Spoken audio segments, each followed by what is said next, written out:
देखिए दोस्तों, जब हम वकालत स्टार्ट करते हैं, नए होते हैं, तो ई कोर्ट पे हम जाते हैं चेक करने के लिए कि हमारा कौन-सा मैटर किस तरीके से और केस का टाइप क्या है, हमें नहीं मालूम होता।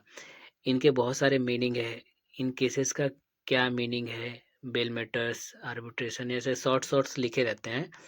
कुछ यहाँ पर हैं, इसके अलावा जो कुछ मैंने लिखा हुआ है, मैं वो आपको बताता हूँ। इनके अलावा कि और कौन-कौन से केसेस होते हैं और उनका मतलब क्या होता है टाइप में, ठीक है? तो चलिए स्टार्ट करते हैं। आप सभी का अपने यूट्यूब चैनल कानूनी अधिकार में स्वागत है। तो देखिए, बहुत सारे टाइप्स के केसेस होते हैं अपने पास, जैसे कि एआरबी, आप लोगों ने नाम सुना होगा, वहाँ आपने देखा भी। ये होता है आर्बिट्रेशन एक्ट के केसेस।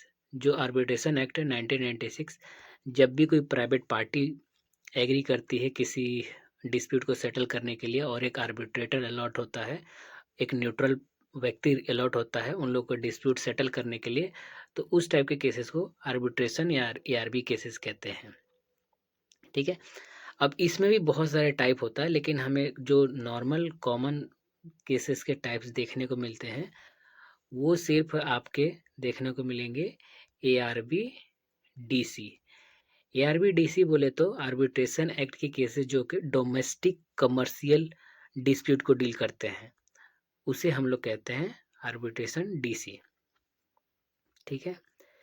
फिर इसके बाद आप लोगों ने और देखा होगा सीए। इसका मतलब होता है सिविल अपील।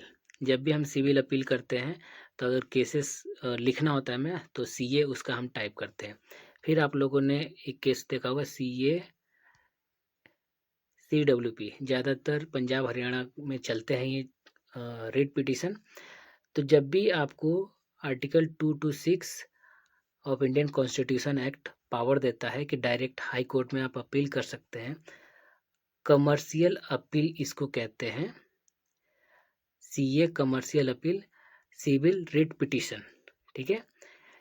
सिविल अपील आप कह सकते हैं और कमर्शियल अपील कह सकते हैं इसको, और इसको आप जो है सिविल रिट पिटीशन कह सकते हैं, ठीक है? और ये आपको डायरेक्ट हाई कोर्ट में देखने को मिलता है। फिर इसके बाद हम आते हैं सीए मिसलिनियस पे। सीए मिसलिनियस पे बोले तो जो छोटे मोटे सिविल नेचर के केसेस होते हैं, कमर्शियल सिविल नेचर के केसेस होते हैं, वो इसके अंडर आ जाते हैं, ठीक है? फिर इसके बाद हमारे पास आता है थोड़ा सा स्टैंडर्ड निकल के, वो आता है सी ए सी पी। सी ए सी पी बोले तो क्या होता है कि जब भी कोई कोर्ट या लोअर कोर्ट है या फिर लोअर से थोड़ा सा अपर कोर्ट है, वो कोई ऑर्डर पास करता है, ऑर्डर पास करता है और कोई जो पार्टी है उसे, जिसके अगेंस्ट ऑर्डर पास हुआ, वो फुलफिल नहीं कर पाता उस ऑर्डर को, तो जिसके फेवर में ऑर्डर हुआ है वो सीए सीपी की तरफ से जाएगा, जिसको कंटेम्प्ट अपील कहते हैं, सिविल पिटीशन। तो वो जो है नेक्स्ट अपर कोर्ट में अपील लगाता है, जिसको सीए सीपी कहते हैं, ठीक है? देन इसके बाद जो है आप लोगों ने आरएसए का नाम सुना होगा, रेगुलर सेकंड अपील। ये नॉर्मल होता है, आपको अपील लगाना होता है, तो ये एक टाइप है। सीआरएम, सीआरएम जो केसेस होते हैं अगेंस्ट इक्विटल, जब भी किसी केस में कोई बरी हो जाता है, इक्विट हो जाता है, तो उसके इक्विटल के ग्राउंड्स पे कि उसको इस ग्राउंड्स पे इक्विटल्स नहीं मिलना चाहिए था, उसके अगेंस्ट जो केसेस लगते हैं उस टाइप के केसेस को कहते हैं CRM, against acquittal, criminal against acquittal, ठीक? फिर इसके बाद सीआरएम का आपने नाम सुना होगा, सीआरएम क्रिमिनल मेन एम, इसको लिख देंगे तो एक होता है। इसके बाद आप लोगों ने नाम सुना होगा सीआरआर, क्रिमिनल रिवीजन। अगर आपको लगता है कि आपके जो कोर्ट के अंदर फैसला हुआ वो गलत हुआ है, तो आप क्रिमिनल रिवीजन लगा सकते हैं, उस केसेस को सीआरआर कहते हैं, सी डबल आर, राइट? और दूसरा एक और केस का आपने टाइप सुना होगा, CS, सिविल सूट। जो भी मनी रिकवरी सूट हो गया, और जो भी सिविल नेचर के हो गए, चेक बाउंस के इंस्ट्रूमेंट, NI का केसेस हो गया।